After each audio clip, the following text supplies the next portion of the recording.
ओम नमो भगवते वासुदेवाय। ओम नमो भगवते वासुदेवाय। ओम नमो भगवते वासुदेवाय। ओम नमो भगवते वासुदेवाय। ओम नमो भगवते वासुदेवाय। श्रीमद् भागवत पुराण प्रथम स्कंद अध्याय 5। भगवान के यश कीर्तन की महिमा और देवर्षि नारद जी का पूर्व चरित्र। सूत जी कहते हैं, तदंतर सुखपुर बैठे हुए बीड़ा पानी परम यशस्वी देवर्षि नारद ने मुस्कुराकर अपने पास ही बैठे ब्रह्म ऋषि व्यास जी से कहा। नारद जी ने प्रश्न किया, महाभाग व्यास जी, आपके शरीर एवं मन दोनों ही अपने कर्म एवं चिंतन से संतुष्ट है न? अवश्य आपकी जिज्ञासा से भली भांति पूर्ण हो गई है, क्योंकि आपने तो यह महाभारत की रचना की है। यह बड़ी अद्भुत है। वह धर्म आदि सभी पुरुषार्थ से परिपूर्ण है। सनातन ब्रह्म तत्व को भी आपने खूब विचारा और जान भी लिया है। फिर भी प्रभु आप अकृतार्थ पुरुष के समान अपने विषय में शोक क्यों कर रहे हैं? व्यास जी ने कहा, आपने मेरे विषय में जो कुछ कहा वह सब ठीक है। वैसा होने पर भी मेरा हृदय संतुष्ट नहीं है। पता नहीं इसका क्या कारण है। आपका ज्ञान अगाध है। आप साक्षात ब्रह्मा जी के मानस पुत्र हैं, इसलिए मैं आपसे इसका कारण पूछता हूँ। नारद जी, आप समस्त गोपनीय रहस्य को जानते हैं, क्योंकि आपने उन पुराण पुरुषोत्तम की उपासना की है, जो प्रकृति पुरुष दोनों के स्वामी और असंग रहते हुए ही अपने कल्पना संकल्प मात्र से गुणों के द्वारा संसार की सृष्टि स्थिति और प्रलय करते रहते हैं। आप सूर्य की भांति तीनों लोकों में भ्रमण करते रहते हैं और योग बल से प्राणवायु के समान सबके भीतर रहकर अंतकरणों के साक्षी भी हैं।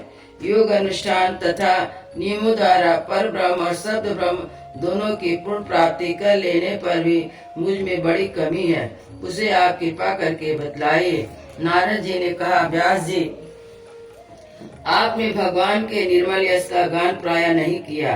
मेरी ऐसी ही मान्यता है कि जिसने भगवान संतुष्ट नहीं होते हैं वह शास्त्र ज्ञान अधूरा है।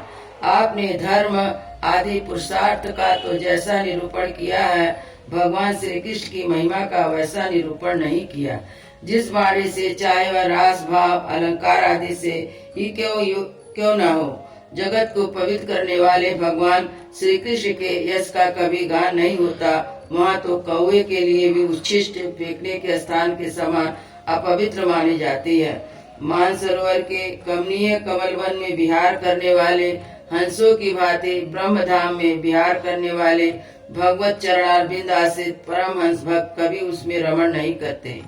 इसके विपरीत इसमें सुंदर रचना भी नहीं है और दूषित शब्दों से युक्त भी है, परंतु जिसका प्रत्येक श्लोक भगवान के सूचक नामों से युक्त है, वह वाणी लोगों के सारे पापों का नाश कर देती है। क्योंकि सत्पुरुष ऐसी ही वाणी का श्रवण गान कीर्तन किया करते हैं।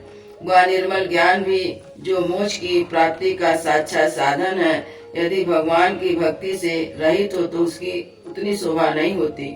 फिर भी साधन और सिद्धि दोनों ही दिशाओं में सदा ही अमंगल रूप है और काम कर्म है। जो भगवान को अर्पण नहीं किया गया, ऐसा अहेतुक कर्म भी कैसा सुशोभित हो सकता है? महाभाग व्यास जी, आपकी दृष्टि अमोघ है, आपकी कीर्ति पवित्र है, आप सत्परायण दृढ़ व्रत है। इसलिए आप संपूर्ण जीवों को बंधन से मुक्त करने के लिए समाधि द्वारा अचिंत शक्ति भगवान की लीलाओं का स्मरण कीजिए।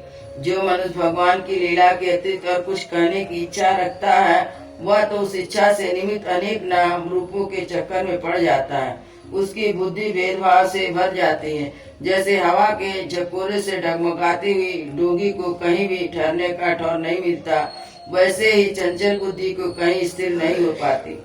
संसारी लोग स्वभाव से ही विषयों में फंसे हुए हैं। धर्म के नाम पर आपने उन्हें निंदित सकाम करने की भी आज्ञा दे दी है। यह तो बहुत उल्टी बात है।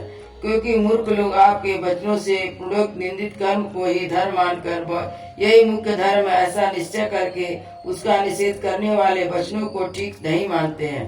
भगवान अनंत है, कोई विचारवान ज्ञानी पुरुष ही संसार की ओर से निर्मित होकर उनके स्वरूप भूत परमानंद का अनुभव कर सकता है। अतः जो लोग परमार्थिक बुद्धि से रहित है, गुणों द्वारा नचाए जा रहे हैं, उनके कल्याण के लिए आप भगवान की लीलाओं का सर्वसाधारण हित की दृष्टि से वर्णन कीजिए। जो मनुष्य अपने धर्म का परित्याग करके भगवान के चरण कमलों का भजन सेवन करता है, भजन परिपक्व हो जाने तो बात ही क्या है। यदि इसके पूर्व उसका भजन छूट जाए तो कहीं भी उसका कोई अमंगल नहीं हो सकता। परंतु जो भगवान का भजन नहीं करते, केवल स्वधर्म का पालन करते हैं, उन्हें कौन सा लाभ मिलता है। बुद्धिमान मनुष्य को चाहिए कि वह उसे वस्तु की प्राप्ति के लिए प्रयत्न करे जो तिनके से लेके ब्रह्म प्रयाण समस्त ऊंची नीची योनियों के कर्मों के फल स्वरूप आने जाने एवं स्वयं ही प्राप्त नहीं होता। संसार के विषय सुख तो जैसे बिना चेष्टा के दुख मिलते हैं, वैसे ही कर्म के फल स्वरूप में अचिंत गति समय के फेर से सबको सर्व स्वभाव से ही मिल जाते हैं। व्यास जी, जो भगवान श्री कृष्ण के चरणारविंद का सेवक है, वह भजन न करने वाले कर्मी मनुष्य के समान दैवत कभी बुरा भाव हो जाने पर भी जन्म मृत्यु में संसार में नहीं आता। वह भगवान के चरण कमलों का आलिंगन का स्मरण करके फिर उसे छोड़ना नहीं चाहता। उसे रस का चस्का लग चुका है। जिनसे जगत की उत्पत्ति स्थिति प्रलय होती है, वे भगवान ही विश्व के रूप में ही है। ऐसा होने पर भी वे विलक्षण है, इस बात को आप स्वयं जानते हैं। तथापि मैंने आपको संकेत मात्र कर दिया है। व्यास जी, आपकी दृष्टि अमोघ है। आप इस बात को जानिए कि आप पुरुषोत्तम भगवान के कलावतार हैं। आपने अजन्मा होकर भी जगत के कल्याण के लिए जन्म ग्रहण किया है, इसलिए आप विशेष रूप से भगवान की लीलाओं का कीर्तन कीजिए। विद्वानों ने इस बात का निरूपण किया है कि मनुष्य की तपस्या, वेद अध्ययन, यज्ञानुष्ठान, स्वाध्याय, ज्ञान और दान का एकमात्र प्रयोजन यही है कि पुण्य कीर्ति श्री कृष्ण के गुणों और लीलाओं का वर्णन किया जाए। मुने, पिछले कल्प में अपने पूर्व जीवन में मैं एक वेदवादी ब्राह्मण की एक दासी का लड़का था। वे योग वर्षा ऋतु में एक स्थान पर चतुर्मास कर रहे थे। बचपन में ही मैं उनकी सेवा में नियुक्त कर दिया गया। यद्यपि मैं बालक था, फिर भी किसी प्रकार चंचलता नहीं करता था। जितेंद्रिय था, खेल कूद से दूर रहता था, आज्ञा अनुसार उनकी सेवा करता था, बोलता भी बहुत कम था। मेरे शील स्वभाव को देखकर समदर्शी मुनियों ने मुझे सेवक पर अत्यंत अनुग्रह किया। उनकी अनुमति प्राप्त करके बर्तन में लगा हुआ जूठन मैं एक बार खा लिया करता। इससे मेरे सारे पाप धुल गए। इस प्रकार उनकी सेवा करते करते मेरा हृदय शुद्ध हो गया। वे लोग जैसा भजन पूजन करते, उसी में मेरी रुचि हो गई। प्यारे व्यास जी, उस सत्संग में उन लीला गान परायण महात्माओं के अनुग्रह से मैं प्रतिदिन श्री कृष्ण की मनोहर कथाएं सुना करता। श्रद्धा पूर्वक एक एक पद श्रवण करते करते प्रिय कीर्ति भगवान में मेरी रुचि हो गई। महामुने, उस भगवान में मेरी रुचि हो गई, तब उन मनोहर कीर्ति प्रभु ने मेरी बुद्धि भी निश्चल हो गई। उस बुद्धि से मैं संपूर्ण सत और असत रूप जगत को अपने पर ब्रह्म स्वरूप आत्मा में माया से कल्पित देखने लगा। इस प्रकार शरद और वर्षा, इन दो ऋतुओं में तीनों समय उन महात्मा मुनियों ने हरि के निर्मल यश का संकीर्तन किया और मैं प्रेम से प्रत्येक बात सुनता रहा। अब चित्त के रजोगुण तमोगुण को नाश करने वाली भक्ति का मेरे हृदय में प्रादुर्भाव हो गया। मैं उन बड़ा ही अनुरागी था, विनयी था। उन लोगों की सेवा से मेरे पाप नष्ट हो चुके थे। मेरे हृदय में श्रद्धा थी, इंद्रियों में संयम था एवं शरीर वाणी मन से उनका आज्ञाकारी था। उन दीन वत्सल महात्माओं जाते समय कृपा करके मुझे उस गुह्यतम ज्ञान का उपदेश दिया, जिसका उपदेश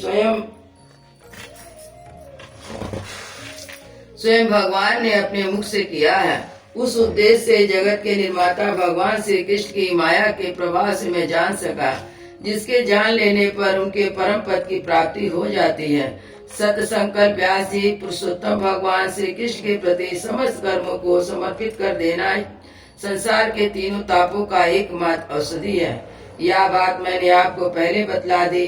प्राणियों को जिस पदार्थ के सेवन से जो रोग हो जाता है, वही पदार्थ चिकित्सा सर्वाधिक अनुसार प्रयोग करने पर क्या उस रोग को दूर नहीं करता।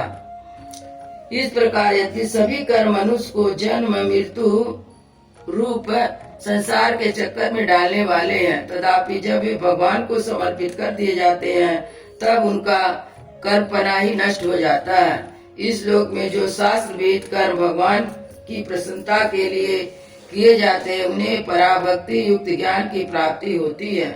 उस भगवत अर्थ कर्म के मार्ग में भगवान की आज्ञा अनुसार आचरण करते हुए लोग बार बार भगवान श्री कृष्ण के गुण और नामों का कीर्तन तथा स्मरण करते हैं।